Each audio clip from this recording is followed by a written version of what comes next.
Hi, papakita ko po sa inyo ngayon kung paano ako magluto ng kalabasa cake. Ito po siya, all-purpose flour. Ito na po yung kalabasa nilala ko. Tapos ito po siya ay 4 na itlog. Nakita niyo po 4 na itlog. 1 bowl po ng all-purpose flour po. Tapos ito po, isang bowl din po ito ng asukar. Asukar na product ang gusto ko. Ito po yung baking. At ito din po yung baking soda. 1 teaspoon ng baking soda. 1 teaspoon din po ng baking. So, try po natin ngayon. Itlog.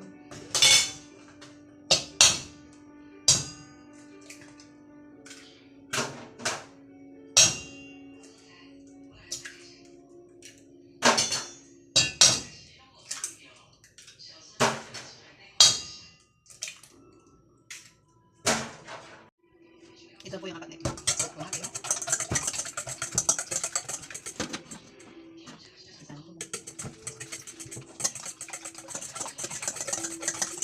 Yan po siya. Dito po natin ang asukar.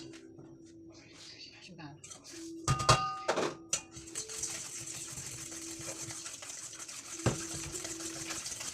Kailangan ko ma-mix na mabuti ang pagagawa ko ng cake.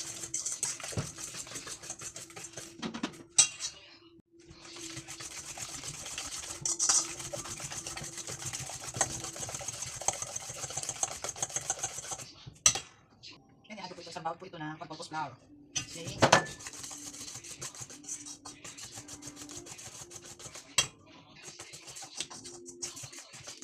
Yan, lalagyan naman po natin siya ng 1/3 po ng gatas, yung freeze milk po. Freeze milk.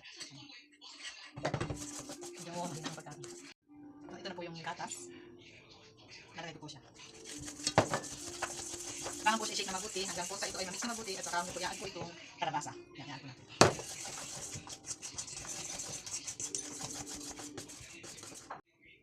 Ngayon, lalagyan ko lang po siya ng 1 half cup, half bowl ng vegetable oil. Ito po siya. Ganito pa ako magawa ng kalabasa cake.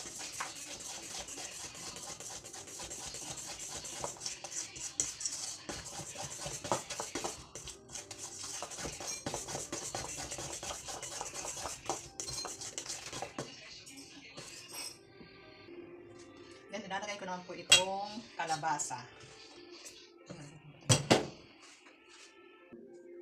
Nakalimutan ko po ilagay ang baking soda.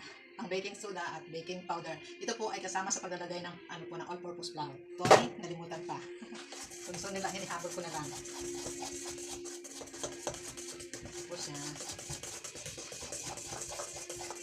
Hindi po makita mabuti. Ano po? Ayan po siya. Ito na po siya. So, ngayon, ako naman po ay maglalagay na ng last. Ito po yung kalabasa.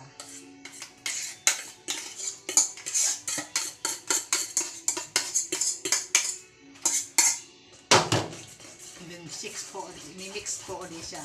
Shake na mabuti.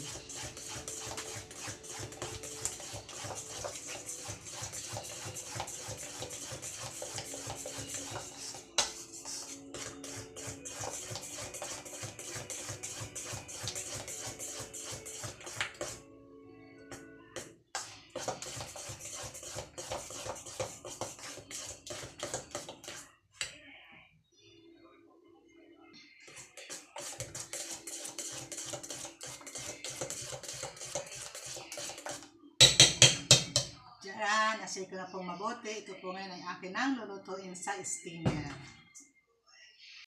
Ngayon, ipapakita ko lang po sa inyo kung paano ko itulutuin ngayon sa steamer. Ano po? So, isasalin ko na po yan dito sa ating lanyera. Ito po yung finished product na natin. Ano? So, ito po ay merong mantika. Yan, ganun ko po siya. Ito po yung tissue na sa panluto. Nalagay ko po siya dyan. Kung wala po kayo ng brush, pwede po ang tissue. Substitute. Okay na po siya. So, ilalagay po natin itong cake. Medyo malayo ako. Kita niyo po ba? Ayan. Ayan po ano.